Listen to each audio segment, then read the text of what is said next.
India Legal presents Courts Roundup.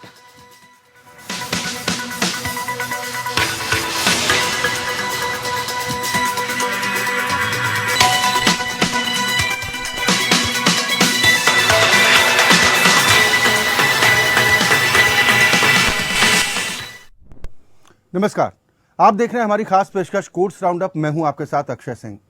इस bulletin में अगले आधे घंटे हम आपको कोर्ट से जुड़ी तमाम छोटी बड़ी खबरों से रूबरू करवाएंगे।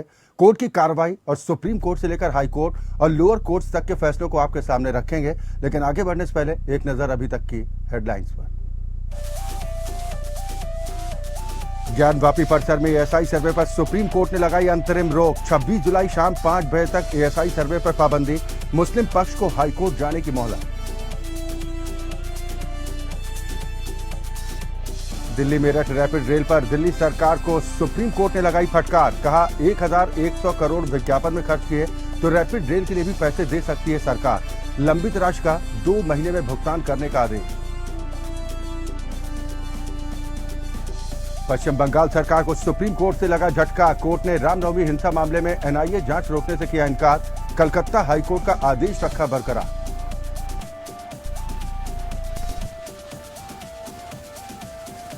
और मणिपुर यौन उत्पीड़न मामले और हिंसा की एक्सपर्ट कमेटी से जांच कराने की मांग। सुप्रीम कोर्ट में दायर याचिका में अदालत से तुरंत दखल करने की अपील। एफआईआर जांच दर्ज करने की भी मांग।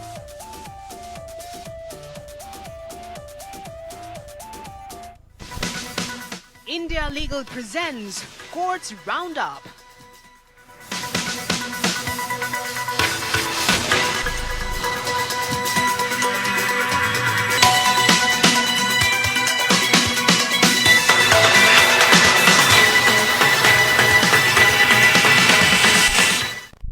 और चलिए कोर्ट्स राउंडअप की शुरुआत करते हैं और सबसे पहले बात करेंगे ज्ञानवापी मामले की। सुप्रीम कोर्ट ने वाराणसी की ज्ञानवापी मस्जिद परिसर के एएसआई सर्वे पर 2 दिनों तक के लिए रोक लगा दी। मुस्लिम पक्ष की याचिका पर सुनवाई करते हुए कोर्ट ने कहा कि वो इलाहाबाद हाईकोर्ट में जा सकते हैं। कोर्ट के फैसले को मुस्लिम पक्ष के लिए एक बड़ी राहत माना जा रहा है। उधर हिंदू पक्ष का कहना है कि वो हाईकोर्ट में इसका पुरजोर विरोध करेंगे। सुप्रीम कोर्ट का कहना है कि 26 जुलाई शाम 5 बजे तक ज्ञानवापी मस्जिद परिसर का कोई एएसआई सर्वेक्षण नहीं होगा। इसके साथ ही परिसर में तोड़फोड़ और खुदाई पर 2 सप्ताह की रोक लगाई गई। उधर 21 जुलाई को वाराणसी जिला जज एके विश्वेश ने मस्जिद परिसर के वैज्ञानिक सर्वे का आदेश दिया था। एएसआई को 4 अगस्त को सर्वे की रिपोर्ट अदालत में सौंपनी थी। जिला जज के आदेश पर टीमें सर्वेक्षण के लिए पहुंची, तभी मुस्लिम पक्ष ने सुप्रीम कोर्ट का दरवाजा खटखटा दिया। इस पर कोर्ट ने एएसआई का पक्ष मांगा।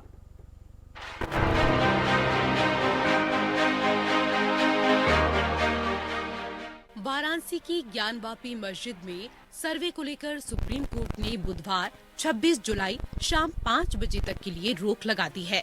इस दौरान मस्जिद कमेटी को हाई कोर्ट जाने का मौका दिया गया है। ज्ञानवापी मस्जिद का प्रबंधन देखने वाली अंजुमन कमेटी ने काशी विश्वनाथ मंदिर से सटे मस्जिद परिसर के एएसआई सर्वेक्षण के लिए वाराणसी जिला अदालत के आदेश के खिलाफ याचिका दायर की थी, जिस पर सुनवाई के दौरान सुप्रीम कोर्ट ने ये आदेश दिया कि शाम 5 बजे तक रोक लगाई है और अंजुमन इंतजामिया को ये कहा है कि 26 जुलाई के शाम 5 बजे से पहले वो हाईकोर्ट अप्रोच करें और हाईकोर्ट इस मैटर को सुनेगा और उसके बाद हाईकोर्ट डिसाइड करेगा कि स्टे रहना है इस ऑर्डर पे कि नहीं रहना है। दोनों पक्षों की तरफ से क्या कुछ दलीलें दी गई थी? दोनों पक्षों की तरफ से दलीलें हमारी तरफ से यही दलील थी कि इस ऑर्डर में कोई गलती नहीं है और जो डिस्ट्रिक्ट जज साहब का ऑर्डर है उसमें लिखा हुआ है कि स्ट्रक्चर को बिना डैमेज किए, बिना क्षति पहुंचाए हुए ये सर्वेक्षण किया जाए। और मुस्लिम पक्ष की तरफ से ये बहस की गई कि नहीं, हमारी बहुत दिनों से मस्जिद चली आ रही है और उसका कैरेक्टर बदल जाएगा, जो कि हम लोगों ने ये भी बताया कोर्ट को कि ऐसा कोई डायरेक्शन नहीं है जिससे स्ट्रक्चर को डैमेज पहुंचेगा। पर मुस्लिम पक्ष ने सुप्रीम कोर्ट के सामने बात रखी अंजुमन इंतजामिया ने कि उनको कुछ समय चाहिए इस ऑर्डर को चुनौती देने का।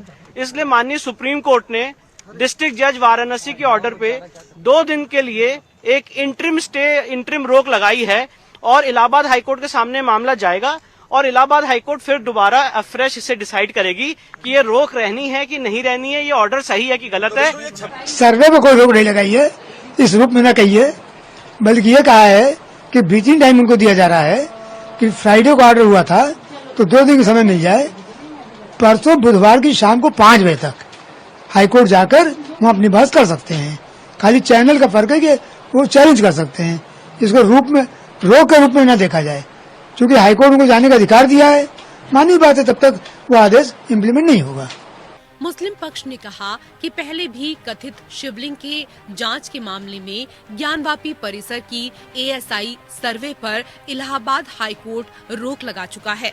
मुस्लिम पक्ष की ओर से वकील अहमदी ने सवाल उठाया कि जब इसी तरह के मामले में पहले ही एएसआई सर्वे के आदेश पर रोक लगी है, तो दूसरे मामले में एएसआई सर्वे की इजाजत कैसे दी जा सकती है।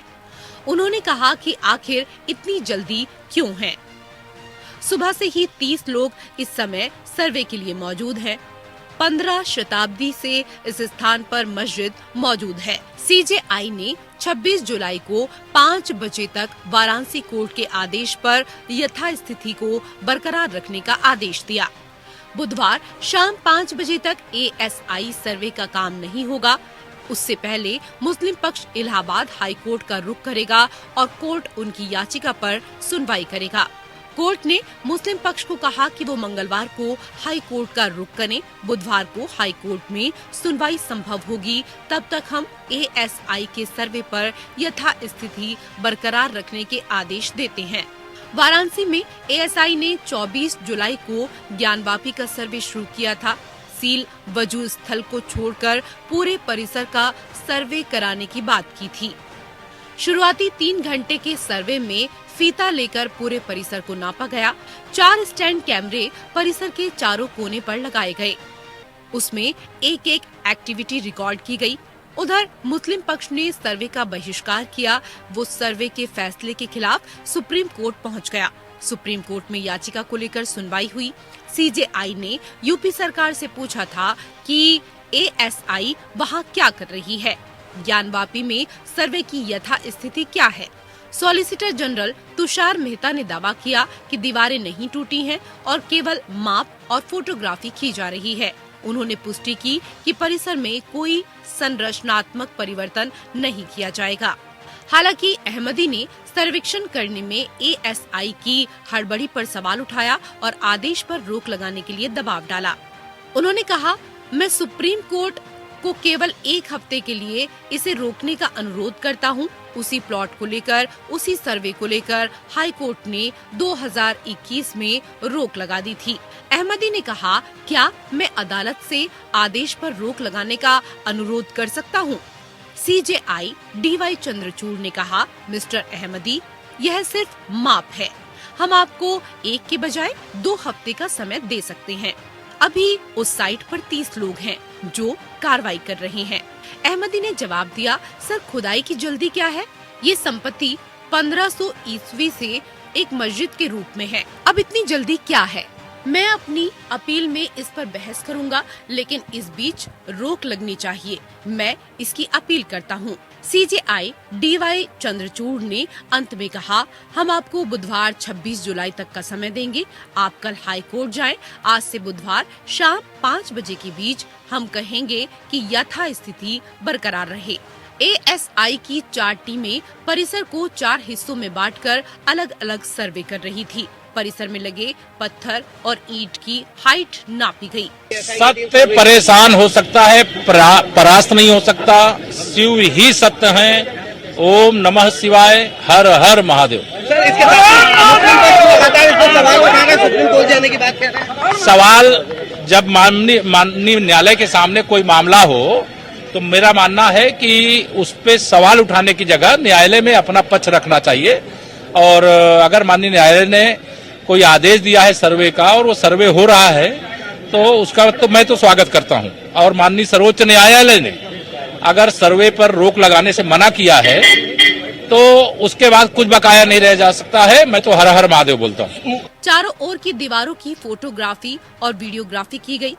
30 सदस्यीय एएसआई टीम 24 जुलाई सुबह 6:30 बजे ज्ञानवापी पहुंच गई थी। 7 बजे से सर्वे शुरू कर दिया गया था। सर्वे और सावन के सोमवार को देखते हुए वाराणसी को हाई अलर्ट पर रखा गया। परिसर के बाहर और आसपास 2000 से ज्यादा जवान तैनात रहे। Bureau report. अगर ज्ञानवापी सर्वे में हिंदू मंदिर के अवशेष मिलते हैं तो क्या मस्जिद स्थल पर मंदिर बनाने का दावा किया जा सकता है? इस बात को समझने के लिए हमें पूजा स्थल कानून को समझना होगा। दरअसल 1991 में तत्कालीन प्रधानमंत्री पीवी नरसिम्हा राव की कांग्रेस सरकार ने पूजा स्थल कानून बनाया था। यह कानून कहता है कि 15 अगस्त 1947 से पहले अस्तित्व में आए किसी भी धर्म के पूजा स्थल को किसी दूसरे धर्म के पूजा स्थल में बदला नहीं जा सकता। अगर कोई ऐसा करने की कोशिश करता है तो उसे 1 साल से 3 साल तक की सजा, जेल की सजा, साथ में जुर्माना भी हो सकता है। अयोध्या का मामला उस वक्त कोर्ट में था, इसलिए उसे इस कानून से अलग रखा गया था। आइए विस्तार में इंडिया लीगल के वेब रिपोर्टर से इस कानून के बारे में जानते हैं।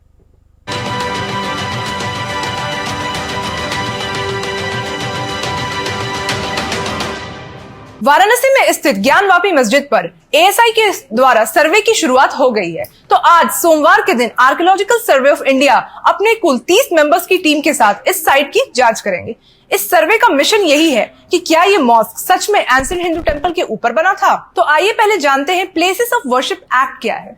किसी भी पूजा स्थल के रूपांतरण पर रोक लगाने और किसी भी पूजा स्थल के धार्मिक चरित्र यानी कि रिलीजियस कैरेक्टर को बनाए रखने के लिए एक अधिनियम जैसे कि एग्जिस्ट करते थे 1947 में और उससे ज्यादा और उसके प्रासंगिक यानी रेलेवेंट मामलों के लिए। मगर आपको बता दें कि ये एक्ट अयोध्या डिस्प्यूट यानी कि राम जन्मभूमि और बाबरी मस्जिद केस के ऊपर लागू नहीं होता है। इसे इसमें एग्जेम्पशन दी गई है और इस एक्ट के 6 सेक्शन में इसकी पनिशमेंट बताई गई है, जिसमें कि 3 साल की सजा और फाइन है। हालांकि अभी सुप्रीम कोर्ट ने इस सर्वे पर वेडनेसडे तक स्टे ऑर्डर लगा दिया है।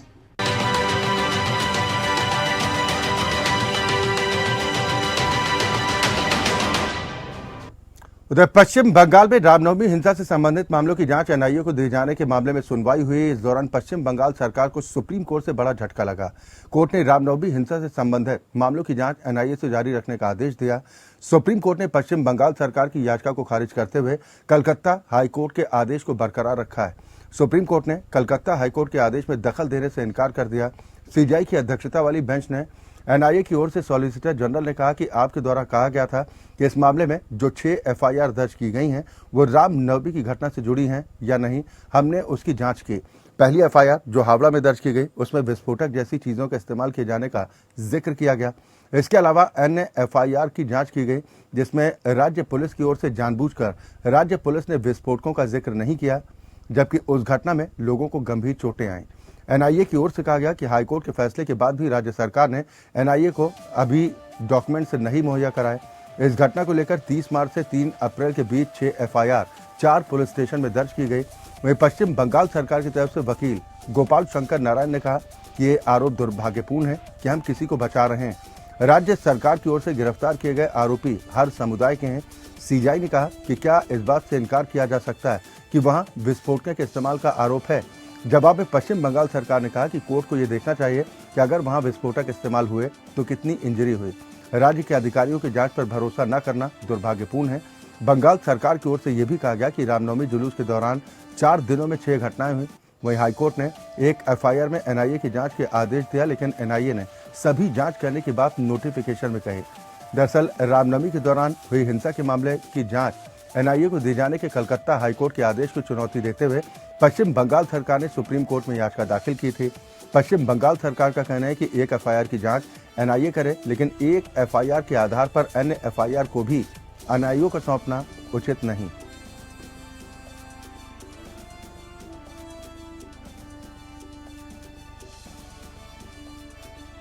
उधर सुप्रीम कोर्ट ने दिल्ली सरकार के इस बयान को स्वीकार कर लिया कि वो RRTS project regional rapid transit system में योगदान देने के लिए बजटीय प्रावधान करेगी।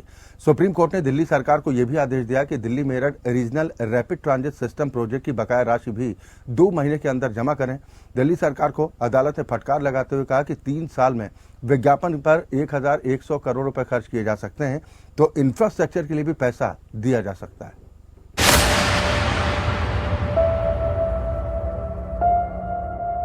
सुप्रीम कोर्ट ने Delhi Meerut regional rapid transit system या कहें आरआरटीएस में देरी को लेकर दिल्ली सरकार को फटकार लगाई है।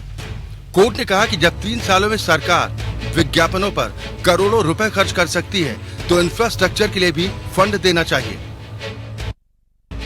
कोर्ट आरआरटीएस प्रोजेक्ट को लेकर दाखिल की गई याचिका पर सुनवाई कर रहा था। इस दौरान कोर्ट ने कहा कि जब विज्ञापनों के लिए पिछले 3 सालों में 1100 करोड़ रुपए आवंटित किए जा सकते हैं, तो प्रोजेक्ट के लिए फंड दिया जाना भी मुमकिन है। जस्टिस संजय किशन कौल और जस्टिस सुधांशु धूलिया की बेंच केस की सुनवाई कर रही थी। कोर्ट ने आदेश दिया कि सरकार की तरफ से जो राशि लंबित है, उसका भुगतान भी 2 महीने के अंदर कर दिया जाए। कोर्ट पहले भी फंड को लेकर दिल्ली सरकार से कह चुका है। इसी महीने की शुरुआत में फंड को लेकर कोर्ट ने राज्य सरकार को फटकार लगाई थी और सरकार से विज्ञापनों पर खर्च की गई रकम का 3 साल का ब्यौरा भी मांगा था। दरअसल सुनवाई के दौरान सरकार ने कहा था उसके पास फंड नहीं है, जिस पर कोर्ट ने कहा कि 3 सालों में आपकी सरकार ने विज्ञापनों पर कितना खर्च किया, इसकी जानकारी दें। सुनवाई के दौरान दिल्ली सरकार के वकील ने कहा कि प्रोजेक्ट के लिए फंड आवंटित कर दिया जाएगा। उन्होंने ये भी कहा कि दिल्ली सरकार की तरफ से 2 महीने के अंदर लंबित राशि का भुगतान भी कर दिया जाएगा। सुप्रीम कोर्ट ने उसे पिछले 3 वित्तीय वर्षों में विज्ञापनों के लिए इस्तेमाल किए गए धन का खुलासा करते हुए 2 सप्ताह के भीतर हलफनामा दायर करने का निर्देश दिया था। इसके बाद हलफनामा दायर किया गया और बताया गया कि खर्च की गई राशि लगभग 1073 करोड़ रुपए। जस्टिस एस के कौल और जस्टिस सुधांशु धूलिया की खंडपीठ ने आदेश में स्पष्ट रूप से दर्ज किया, हम केवल इस तथ्य के कारण अंतिम आदेश पारित करने के लिए बाध्य हैं कि दिल्ली सरकार ने अपनी अनुपातिक राशि का योगदान करने से हाथ खड़े कर दिए। इसमें आगे कहा गया, अगर पिछले 3 वित्तीय वर्षों में विज्ञापन के लिए 1100 करोड़ रुपए खर्च किए जा सकते हैं, तो निश्चित रूप से बुनियादी ढांचा परियोजनाओं में योगदान दिया जा सकता है। जस्टिस कौल ने माना कि भुगतान अनुसूची स्वयं समय की अवधि में फैली हुई है। खंडपीठ को सूचित किया गया कि राज्य निर्धारित कार्यक्रम के अनुसार संबंधित परियोजनाओं के लिए बजटीय प्रावधान करेगा। राज्य सरकार की बात को स्वीकार करते हुए खंडपीठ ने अतिदेय राशि के भुगतान के संबंध में भी निर्देश पारित किए हैं। Bureau report, APN. मणिपुर में महिलाओं की यौन उत्पीड़न और हिंसा मामले की जांच सुप्रीम कोर्ट के पूर्व जज की अध्यक्षता में स्वतंत्र विशेषज्ञ समिति के गठन की मांग करते हुए सुप्रीम कोर्ट में याचिका दाखिल की गई। सुप्रीम कोर्ट में दाखिल की गई याचिका में 4 सप्ताह के भीतर यौन उत्पीड़न की घटनाओं, कानून और व्यवस्था की वर्तमान स्थिति की जांच की मांग की गई। इसके अलावा याचिका में ललिता कुमारी के मामले में निर्धारित किए गए कानून का पालन करने में विफल रहने के लिए राज्य एजेंसियों की लापरवाही किए जाने को लेकर निर्देश जारी करने की मांग भी की गई।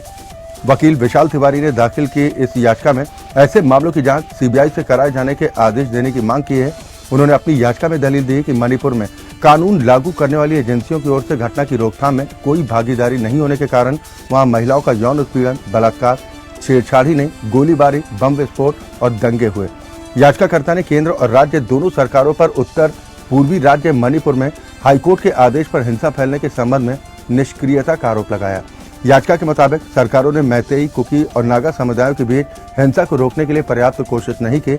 याचिकाकर्ता ने कहा कि यूरोपीय संसद जैसे विदेशी अंतर्राष्ट्रीय फोरम में भी इस मामले पर चर्चा हुई, लेकिन भारतीय संप्रभु मशीनरी इस पर खामोश है।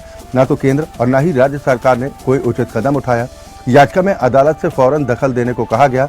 याचिका में कहा गया कि मणिपुर पुलिस ने सोशल मीडिया पर इस घटना को अपहरण, गैंगरेप और मर्डर का केस बताया।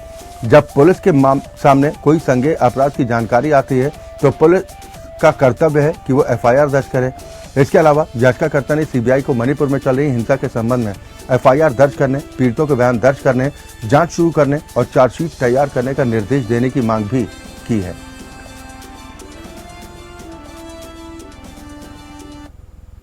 सुप्रीम कोर्ट महिला वकील एसोसिएशन की अध्यक्ष और वरिष्ठ वकील महालक्ष्मी पावनी ने मणिपुर की घटना को लेकर महिला वकीलों के साथ सुप्रीम कोर्ट में 2 मिनट का मौन रखा। वरिष्ठ वकील महालक्ष्मी ने महिला वकीलों के साथ घटना पर संवेदना व्यक्त करते हुए कहा कि आजादी के इतने साल बीत गए, अभी भी महिलाओं को सम्मान नहीं मिल पा रहा। सुप्रीम कोर्ट की महिला वकीलों ने मणिपुर में महिलाओं के साथ हुए उत्पीड़न पर उनके साथ एकजुटता और संवेदना व्यक्त की। वहीं supreme court advocate on record association ने मणिपुर हादसे के वीडियो पर हैरानी व्यक्त की और कहा कि ऐसी घटनाएं मानवाधिकारों की रक्षा में राज्य मशीनरी की विफलता को साफ दर्शाती।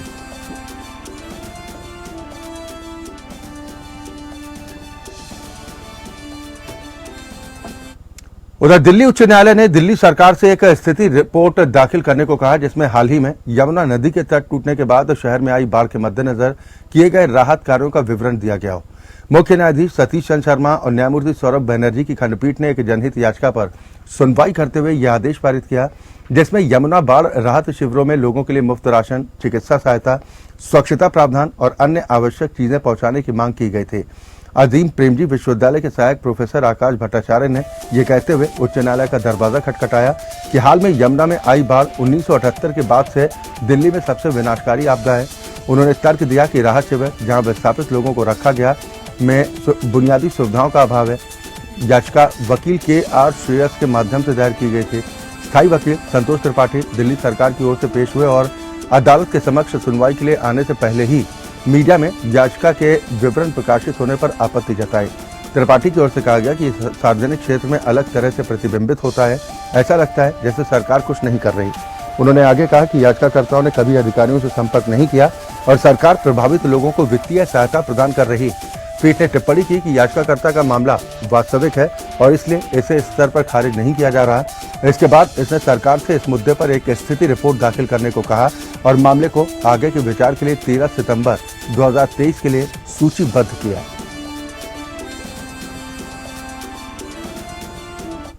उधर 9 विपक्षी राजनीतिक दलों की ओर से असम परिसीमन को चुनौती देने के मामले में सुनवाई हुई। सुप्रीम कोर्ट ने चुनाव आयोग के नोटिफिकेशन पर फिलहाल कोई रोक लगाने से इनकार कर दिया।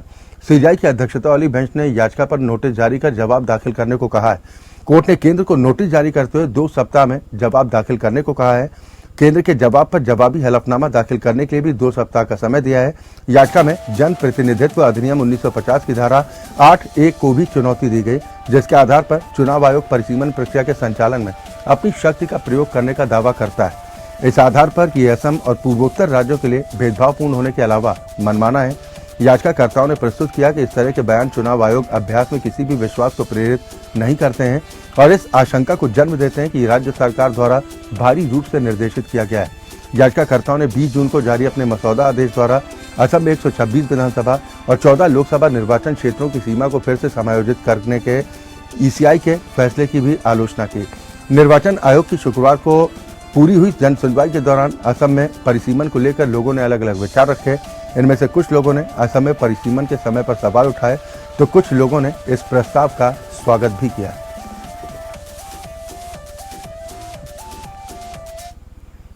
और इसी के साथ हमारी खास पेशकश में अभी के लिए बस इतना ही। खबरें लगातार जारी हैं। India Legal presents Courts Roundup.